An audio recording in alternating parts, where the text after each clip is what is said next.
चलिए, नमस्कार जी। आप सभी को आपके ही अपने YouTube चैनल पे स्वागत है और आशा और उम्मीद करता हूँ कि आप सब एकदम स्वस्थ होंगे, मस्त होंगे और आप अपनी तैयारी में व्यस्त होंगे। तो जो बच्चे इस बार 12th क्लास के बोर्ड एग्ज़ाम देने वाले हैं और वो आर्ट्स से है और उनका जो सब्जेक्ट्स है वो ज्योग्राफी भी है, तो उनके लिए ही ऐसे कुछ VVI वाले जो प्रश्न होते हैं, जो कि ऐसे प्रश्न जो बार बार बोर्ड एग्जाम में नज़र आते हैं।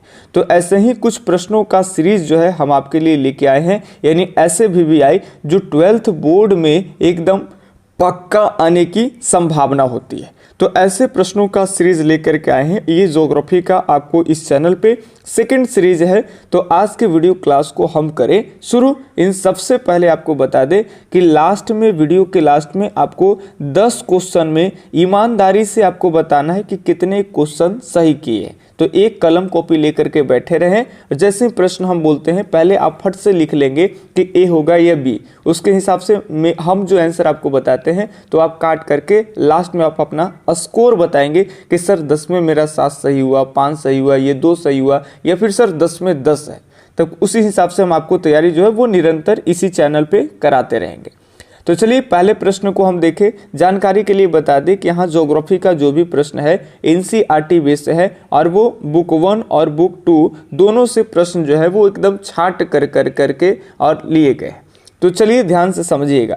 पहला आपके सामने प्रश्न है कि जाम्बिया अपनी विदेशी मुद्रा का 95% किस क्रियाकलाप से अर्जित करता है, ये आपको बताना है। ऑप्शन 1 है तांबे का निर्यात कर करके, यानी वो तांबे दूसरे देशों को बेचते हैं। दूसरा है नकदी फसलें निर्यात करके। तीसरा रबड़ निर्यात करके। चौथा है आपका मशीनों का निर्यात कर करके। तो बिल्कुल सही जो जवाब यहाँ पे हो जाएगा वो हो जाएगा तांबे का निर्यात करके। ये याद रखेंगे, पहला ऑप्शन सही होगा। देखिए जाम्बिया जो है ना वो अफ्रीका का एक देश है, वहाँ पे तांबे का बहुत ज़्यादा खनिज पेटी है और यहाँ से इतने ज़्यादा तांबे का उत्पादन होता है जाम्बिया से कि वो दूसरे देशों को वो तांबे सेल कर करके, बेच करके, यानी एक्सपोर्ट निर्यात कर करके अपनी विदेशी मुद्रा का कुल 95% जो है वो तांबे से ही अर्जित करते हैं। तो हम जाहिर सी बात समझते हैं कि आप ये बातों को आराम से समझ गए, तो याद रखेंगे। चलिए पहला का यहाँ पे ए ऑप्शन बिल्कुल सही हो गया। अब बढ़ते हैं दूसरे प्रश्न की ओर। तो दूसरा प्रश्न भी अति लाजवाब महत्वपूर्ण प्रश्न है, आराम से देखेंगे इसको। कहते हैं कि विश्व व्यापार संगठन का मुख्यालय जो है वो कहाँ पे है। ऑप्शन 1 है जेनेवा, दूसरा है वियना, तीसरा है न्यूयॉर्क और चौथा है वाशिंगटन DC, जिसको बोलते हैं शॉर्ट में यहाँ लिखा हुआ वाशिंगटन। तो फटाफट से आप अपना ये भी लिखेंगे कि विश्व व्यापार संगठन का मुख्यालय कहाँ है। अब थोड़ी सी जानकारी के लिए हम आपको बता दें कि विश्व व्यापार संगठन की जो मुख्यालय है वो सर आपका जेनेवा में। अब ये जेनेवा कहाँ पड़ता है, तो ये जेनेवा आपका स्विट्जरलैंड में मिलेगा। जब आपके पास वर्ल्ड मैप होगा तो आप देख पाएंगे कि इधर में आपका ऑस्ट्रिया होगा, ऑस्ट्रिया के सीमा ऊपर में जर्मनी से सटेगा यूरोप के देश में। इधर नीचे में जो होगा सर वो आपका इटली होगा, ये आपका इटली इस तरह से होगा। और इधर में अगर देखेंगे तो ये फ्रांस होगा, ये आपका फ्रांस हो गया। और ये आपका जर्मनी, ये आपका हो गया ऑस्ट्रिया, और ये इटली हो गया जूता के आकार जैसा। और बीच में एक छोटा सा देश मिलेगा, इसको कहते हैं स्विट्जरलैंड, और स्विट्जरलैंड में ही पड़ता है जेनेवा। तो ये तो बहुत सारे का मुख्यालय आप पढ़ेंगे कि जिनेवा है। अब यहाँ हम आपको थोड़ा सा और बात समझा दें ताकि इसी तरह से भी प्रश्न पूछे जाते हैं। कभी कभी पूछेगा कि WTO जो है इसका मुख्यालय तो जिनेवा हो गया, लेकिन ये किसका उत्तराधिकारी है, ऐसे भी प्रश्न पूछते हैं। तो ये ध्यान से सुनेंगे। 1 जनवरी 1948 की बात करें तो 1 जनवरी जो है वो 1948 में एक ऑर्गेनाइजेशन बनी थी, उसको कहते थे गैट। ये ध्यान सुनेंगे, शॉर्टली ही बता रहे हैं। अब ये गैट ही काम करता था, लेकिन इसी का नाम बदल कर करके और 1 जनवरी 1995 ईस्वी की अगर बात की जाए तो 1 जनवरी 1995 ईस्वी को इसका नाम बदल कर करके और किया गया क्या भाई, तो विश्व व्यापार संगठन, यानी इसको बोलते हैं WTO। ये ध्यान से सुनेंगे, WTO। यहाँ तक क्लियर होगा। तो ये अभी 2-3 प्रश्न ऐसे पूछे जाएंगे कि WTO जो है इसकी स्थापना, विश्व व्यापार संगठन की स्थापना कब हुई, तो आपको बताना है 1 जनवरी 1995। याद रहेगा आपको, 1 जनवरी 1995। ये किसका उत्तराधिकारी है, तो ये गैट का उत्तराधिकारी है। और गैट कब बना था, तो 1 जनवरी 1948। ये याद रखेंगे, 1 जनवरी 1948। तो चलिए हम समझते हैं कि यहाँ तक आपको कोई परेशानी नहीं होगा। अब बढ़ते हम अगले प्रश्न की ओर। अगला आपका प्यारा सा प्रश्न है कि इन शब्दों में किसका प्रयोग अंतर्राष्ट्रीय व्यापार में किया जाता है। आराम से आप देखेंगे कि किसका जो है इनमें से शब्द का इस्तेमाल अंतर्राष्ट्रीय व्यापार के लिए किया जाता है। ऑप्शन 1 आपका है डंपिंग, दूसरा है व्यापार संतुलन, तीसरा है मुक्त व्यापार और चौथा है इनमें से सभी। फटाफट से आप सोचेंगे, थोड़ा सा इस पे बारीकी सोचना है। जो बच्चे 12th NCERT बुक नहीं पढ़े हैं तो उनसे नहीं बन पाएगा, लेकिन घबराना नहीं है, हम हैं ही इसीलिए कि जिनसे छूट गया है यहाँ पे हम आपको रिवीजन के तौर पे वो चीज़ें समझा भी देंगे और सही से आंसर लगवा भी देंगे। तो एक बार आप सोच लीजिए, तब तक कुछ बातें। कई बच्चे इस चैनल पे आए होंगे तो वो थंबनेल देखे होंगे खान सर के। बता दें, खान सर शिक्षा के जगत में वो काफ़ी क्रांति किए हैं। जैसे APJ अब्दुल कलाम को मिसाइल मैन ऑफ इंडिया कहा जाता है, हम तो कहते हैं कि उनको एजुकेशन मैन ऑफ इंडिया कहा जाए भाई खान सर को। और हम उनसे प्रेरित हैं, वो बहुत ज़्यादा बच्चे को फ्री में या बहुत कम पैसे पे वो पढ़ाए हैं। तो इनसे थोड़ा सा हम भी भाई प्रेरित हैं, इसलिए खान सर का थोड़ा सा आगे हम उनको पिक्चर लगा करके, क्योंकि हमें लगता है कि वो UPSC हो, BPSC हो और भी कंपटीशन के बच्चों को वो पढ़ाते हैं। तो ऐसा लगता है कि वो टीचर इतना मेहनत कर रहे हैं, दिन रात उतने बच्चों को लाभ दे रहे हैं, तो 12th के बच्चे उनसे लाभान्वित नहीं हो पा रहे हैं। इसलिए हमारी प्रयास है कि हम खुद ही इतना एक्स्ट्रा मेहनत कर रहे हैं आपके लिए कि क्वेश्चन ला के किसी तरह से करा दें। और हमको कोई क्रेडिट से मतलब नहीं है, उनका पिक्चर इसीलिए लगाते हैं कि सारी क्रेडिट लगभग उनके जाए। हम तो उनकी टीम में के नहीं है, ये आपको कंफर्म बता दें, लेकिन फिर भी हमारी पूरी जो तैयारी है उनका पूरा क्रेडिट उन्हीं को जाता है, क्योंकि पिक्चर भी उन्हीं का आगे लगाते हैं और साथ ही साथ देखे होंगे कि आप नाम भी उन्हीं का दे देते हैं।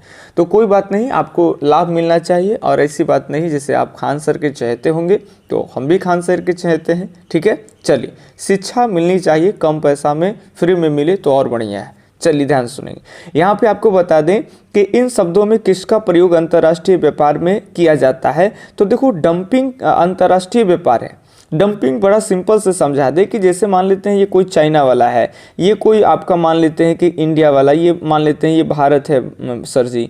अब क्या होता है ना कि जैसे चाइना को अगर कोई वस्तु जो है वो 5 रुपया लग गया बनाने में, तो ये क्या होता है कि भारत के बाजार में 4 रुपया पे उतार देता है। अब कहोगे सर ऐसे तो घाटा लग जाएगा, तो ऐसे नहीं। जैसे मान लेते हैं किसी को खास देशों को अर्थव्यवस्था को तोड़ना है, ये जान रहा है कि हमें 5 रुपया लग रहा है, इतने भारी मात्रा में रॉ मटेरियल ला रहे हैं, तो हमें 5 रुपया लग रहा है, तो भारत को तो हरगिज 5 रुपया लगेगा नहीं, 5 पैसे ज़्यादा लगेगा। और हम यहाँ बनाने वाले लोगों को 4-5 खर्चा है और हम 4 रुपया में वस्तु बेचेंगे, तो जाहिर सी बात है कि भारतीय कंपनियां बंद हो जाएगी वो वस्तु बनाने वाली, और हमारी कंपनियां यहाँ चलेगी। और बात रह गई 1 रुपये घाटे की, 2 रुपये घाटे की, जो भी हो, तो वो तो किसी और देश में बेच लेगा। सभी देश में एक ही कंपनी के वस्तुओं की समान कीमत नहीं होती है, तो यहाँ पे वो 6 रुपया में, 8 रुपया में, 10 रुपया में बेच देगा। तो जो यहाँ इसको कॉस्ट घाटा लगा, उसका कहीं ना कहीं ये क्षतिपूर्ति यहाँ पे कर देगा। अब मेन इसका उद्देश्य क्या है कि यहाँ की कंपनियां बंद हो जाए, यहाँ की अर्थव्यवस्था को उसका तोड़ना, तो इसी को कहते हैं डंपिंग। याद रखेंगे, माने जितना कॉस्ट हमें गिरा उससे कम कीमत पे उस देश में हम वस्तु को, किसी देश में वस्तु को अगर उपलब्ध कराते हैं, इसको कहते हैं डंप करना, यानी डंपिंग। तो ये भी अंतर्राष्ट्रीय जो है वो व्यापार के सिलसिले में यूज होने वाले वर्ड है। दूसरी अगर बात कर ले, व्यापार संतुलन भी होता है। व्यापार संतुलन जिसको हम कहते हैं आयात और निर्यात के बीच के अंतर को व्यापार संतुलन कहते हैं। तीसरी बात कर ले तो मुक्त व्यापार, ये भी फ्री ट्रेड की बात अगर हम कर लें तो ये इंटरनेशनल ट्रेडिंग में होता है, अंतर्राष्ट्रीय व्यापार में।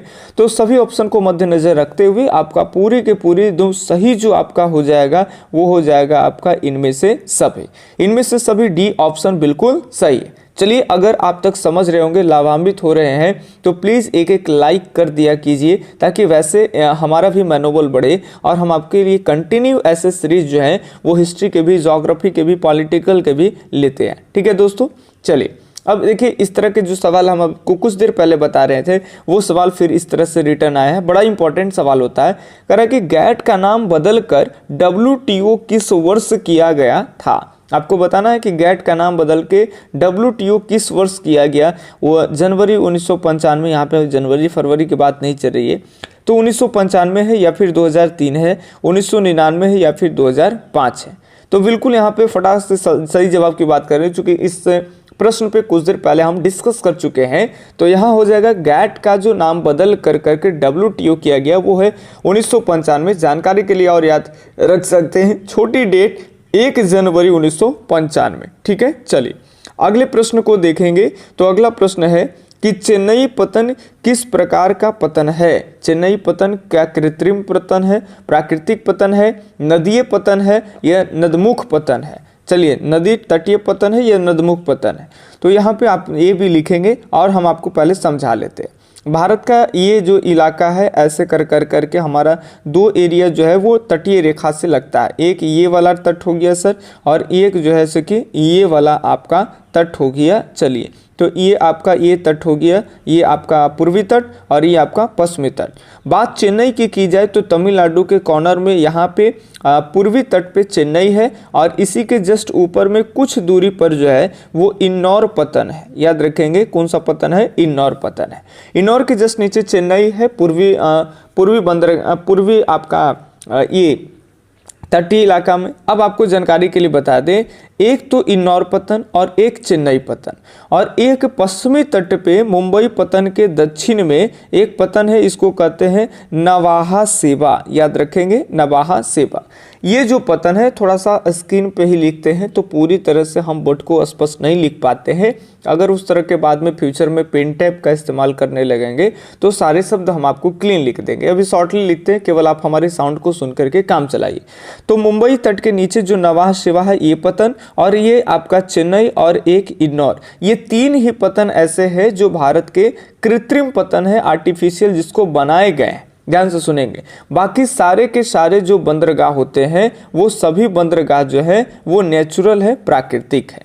तो यहाँ पे बिल्कुल चेन्नई के बारे में बात की जा रही है। देखिए, ई तट पे 6 बंदरगाह है कुल, और ई तट पे भी कुल 6 बंदरगाह है। तो टोटल बंदरगाहों की संख्या 12 है, जिसमें से 3 बंदरगाह आपको याद रखना है कृत्रिम। तो जो 3 को आप रट लेंगे कि कृत्रिम है, तो बाकी सब प्राकृतिक है। आपको नवाहा सेवा छोड़ के, चेन्नई छोड़ के, इन्नौर छोड़ के कोई बंदरगाह आते हैं तो आपको बताना है ये वो बंदरगाह कौन सी है, तो वो बंदरगाह प्राकृतिक है। तो आराम से आप समझ जाएंगे, कोई परेशानी नहीं यहाँ पे होगा। सही जवाब यहाँ पे हो जाएगा आपका ए ऑप्शन, कृत्रिम होगा, चेन्नई पतन। ठीक है, अब बढ़ते हैं हम लोग छठे। थोड़ा जल्दी देखेंगे क्योंकि वीडियो का लेंथ ज़्यादा हो जाता है। कहते हैं कि ओपेक का गठन किस वर्ष हुआ था। जल्दी से क्वेश्चन है, फटाफट से देखेंगे। ओपेक का गठन किस वर्ष हुआ, 1960 में, 1948 में, 1955 में या फिर 1961 में।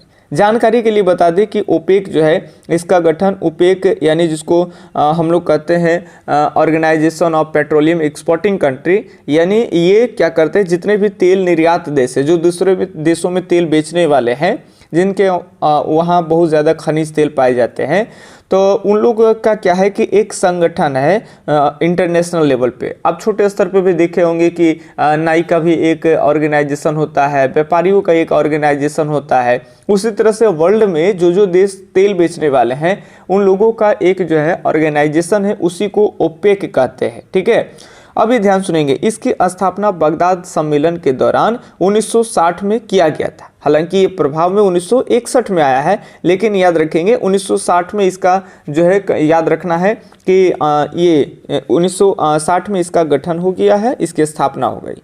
अब इसकी जो मुख्यालय था ये ध्यान से सुनेंगे, इसके मुख्यालय से भी आपको प्रश्न आएगा कि ओपेक का मुख्यालय कहाँ है।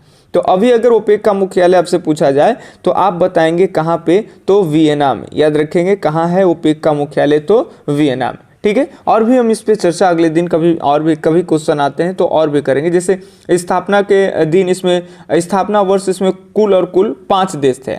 अब वो 5 देश का नाम कैसे याद रख सकते हैं, तो आप ऐसे स्पेलिंग में याद रखेंगे, विस्की, ये याद रखेंगे। आपको ऐसे 5 देश का नाम जो है वो याद हो जाएगा। ठीक है, आप ऐसे याद रख सकते हैं, विस्की, एक होता है ना रम, एक होता है विस्की, शराब। चलिए ये ध्यान सुनिए। तो वी से आपका हो जाएगा वेनेजुएला, याद रखेंगे वी से वेनेजुएला दक्षिणी अमेरिका का एक देश है। और उसके अलावा आई से हो जाएगा आपका ईरान हो जाएगा, ठीक है, और एस से होगा सऊदी अरब, फिर के से आपका हो जाएगा कुवैत हो जाएगा सर, के से कुवैत, और ये जो आई देख रहे हैं ई आई से हो गया इराक। तो इराक है, ईरान है, सऊदी अरब, ये 4 जो देश है वो एशिया के देश थे। और सॉरी, यहाँ सऊदी अरब को, एक मिनट, वेनेजुएला को छोड़ दीजिए, तो ईरान है और सऊदी अरब है, कुवैत है और ये आपका इराक है। यानी 4 देश एशिया के थे और एक देश वेनेजुएला, वो कहाँ के थे, तो दक्षिणी अमेरिका के। सही जवाब यहाँ पे हो जाएगा आपका ए ऑप्शन 1960।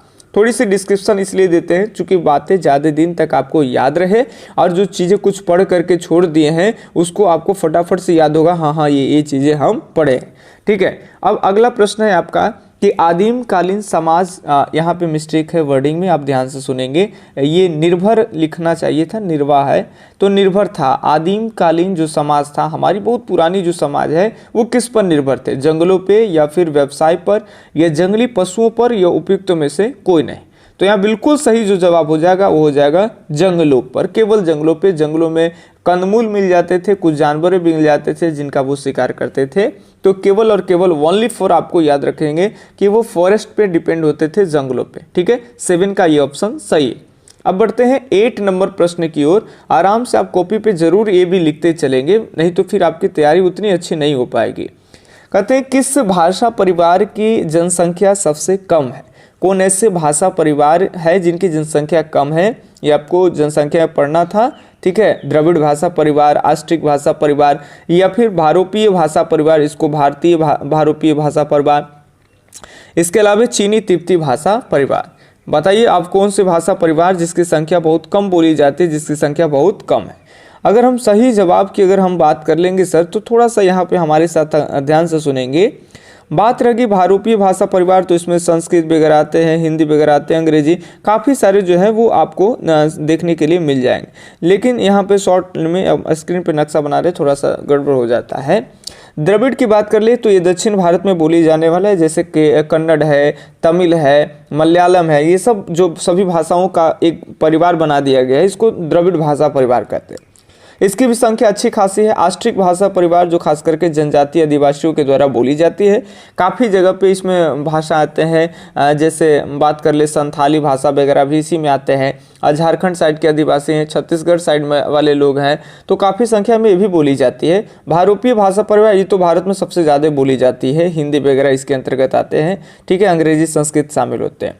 अब चीनी तिब्बती की बात कर ले तो ये आपका जो चीन का इधर बॉर्डर सीमा अरुणाचल से लगता है, तो इधर साइड में जो भाषा बोली जाती है उसको एक परिवार में रखा गया है, उसको कहते हैं चीनी तिब्बती, और इधर ही बोलने वाले लोगों की संख्या कम है। तो ये याद रखेंगे कि सही जो जवाब हो जाएगा वो हो जाएगा आपका चीनी तिब्बती भाषा परिवार। तो 8वें के डी ऑप्शन बिल्कुल बिल्कुल सही है। चलिए ठीक है, अब हम आगे बढ़ते हैं। 9वें नंबर प्रश्न एकदम लास्ट है, फटाफट से देख करके ही अब जाइएगा। भारतीय रेलवे विश्व की बड़ी रेलवे है, आपको बताना है पहली बड़ी रेलवे है, या दूसरी बड़ी रेलवे है, या तीसरी बड़ी रेलवे है, या फिर चौथी बड़ी रेलवे है। तो ये सही जवाब हो जाएगा यहाँ पे आपका चौथी बड़ी रेलवे है। चूंकि भारतीय रेलवे की बात कर ले, सब में थोड़ा थोड़ा हम डिस्क्रिप्शन टाइप के इसलिए समझा रहे हैं चूंकि चीज़ें याद रहे। भारत की अगर बात कर लेंगे तो अगर एशिया में देगा कि एशिया में भारतीय रेलवे जो है वो बड़ी रेलवे है, तो एशिया में दूसरी हो जाएगी। चूँकि हमसे जो आगे 4 हैं, जिसमें पहले जो स्थान पे आते हैं, दूसरे स्थान पे आते हैं, तीसरे स्थान पे आते हैं, और चौथे में तो अपना भारत आ गया, ठीक है। इसके अलावे में 2 देश और एशिया में है, जैसे मान लेते हैं चीन है, और इसके अलावे आपका रूस है। वर्ल्ड में अगर बात कर ले तो वर्ल्ड में रूस, चीन और संयुक्त राज्य अमेरिका, इनके यहाँ जो रेलवे का विकास है वो हमसे आगे है, चीन का, रूस का और भारत के। तो हम 3 के बाद आते हैं तो चौथा हो जाते हैं। लेकिन अगर आपसे कोई पूछ दे एशिया में, तो एशिया में हम बस चीन के बाद ही सेकेंड स्थान पे आ जाते हैं। हम क्या बोल रहे हैं, एशिया में चीन के बाद याद रखेंगे सेकेंड स्थान पे आ जाते हैं, लेकिन विश्व से जब कंपेयर करते हैं तो चौथा। कहोगे ऐसे कैसे सर, रूस तो एशिया में, तो देखिए रूस वाला जो आप वर्ल्ड मैप पे नक्शा देखेंगे तो रूस का अधिकांश जो एरिया है वो यूरोप में आता है। तो जब हम एशिया इंडिविजुअली देख रहे हैं तो रूस का वो भाग जो यूरोप में, मान लेते हैं इधर यूरोप में इसे रेलवे जाती है, तो इसको हम छांट देते हैं, केवल एशिया में लेंगे तो इसकी जो लंबाई है वो कम जाती है भारतीय रेलवे से, इसीलिए भारत का स्थान क्या हो जाता है एशिया के संदर्भ में दूसरा और वर्ल्ड के संदर्भ में क्या हो जाता है चौथा। ठीक है, चलिए आगे लास्ट प्रश्न है आज का, फटाफट से एकदम जाते जाते सही जवाब आप दे के ही जाइएगा। राइन जलमार्ग जोड़ती है, ये राइन आंतरिक जलमार्ग में आप पढ़े होंगे, राइन जलमार्ग ये जोड़ती है इंग्लैंड को जर्मनी से या फिर जर्मनी को नीदरलैंड से, बेल्जियम को स्पेन से या फिर इटली को स्पेन से। तो बिल्कुल यहाँ पे सही जो जवाब हो जाएगा वो हो जाएगा आपका जर्मनी को नीदरलैंड से जोड़ती है। तो 10वां के यहाँ पे बी ऑप्शन जो है वो बिल्कुल शहर है, बिल्कुल सही है। ठीक है, तो ये हम आपको बेहतरीन ढंग से हमारी पूरी प्रयास लगा करके आपको 10 प्रश्न जो है टॉप 10 वाला कराने का प्रयास ज्योग्राफी में किए, और आपको कमेंट में नीचे करना है कि 10 में से हमारी कितनी सही हो गए। और वीडियो आपको कैसा लगता है, अगर अच्छा लगता है तो आप प्रमोट करते रहिए। इसी तरह से जो है कि आपके लिए कंटिन्यू इसी चैनल पे वीडियो अपलोड किए जाएंगे, सारे के सारे VVI वाले, हिस्ट्री हो, ज्योग्राफी हो, पॉलिटी। क्योंकि देखिए एक अच्छा अपॉर्चुनिटी होता है आपके सामने कि कम पढ़े जो चीज़ें हैं उसको ज़्यादा आप अभ्यास कर करके अंक उठा सकते हैं। दूसरी बात, जो भी आप पढ़ करके आते हैं चीज़ें भूल जाते हैं, भूलना मनुष्य का साधारण लक्षण होता है। अगर आप भी भूलते हो, आगे पढ़ते जाते हो, चैप्टर पीछे से भूल रहे हो, तो आप ये न समझो कि अपने आप को कमज़ोर हैं, ये मनुष्य का स्वाभाविक लक्षण है। अगर मनुष्य भूलेगा नहीं तो पागल हो जाएगा, ये हमारी बात मानिए। तो फिर होता है कि तेज बच्चा को याद रहता है, हमें नहीं, तेज बच्चा रिवीजन लेते हैं। तो आपको बस 10 क्वेश्चन पर एकदम बने रहना है, मन मार के बने रहना है, और ऐसे आप रिवीजन करते रहेंगे तो जो पीछे चीज़ें पढ़ के भूल गए हैं उसको हम यहाँ पे रिवीजन के तौर पर भी कराने का काम करते हैं, और जो भी सही जवाब होता है उसको आप अभ्यास भी कर सकते हैं। तो चलिए एक लाइक कर दीजिए, अगर चैनल को सब्सक्राइब नहीं किए तो सब्सक्राइब कर लीजिए, और सबसे बड़ी बात कि वो आपको बताना है कि आपका स्कोर कितना आया। ठीक है, और आप अपने दोस्तों के पास में इस चैनल को शेयर करिए ताकि वो भी अपना रिवीजन करके आपके साथ अच्छी तैयारी कर सकते हैं, फ्री ऑफ कॉस्ट, यहाँ पे कोई पैसे वैसे नहीं लगते हैं। ठीक है, बाकी मिलते हैं अगले वीडियो लेक्चर्स में, तब तक के लिए धन्यवाद, जय हिंद, अल्लाह हाफिज, आपका दिन शुभ हो।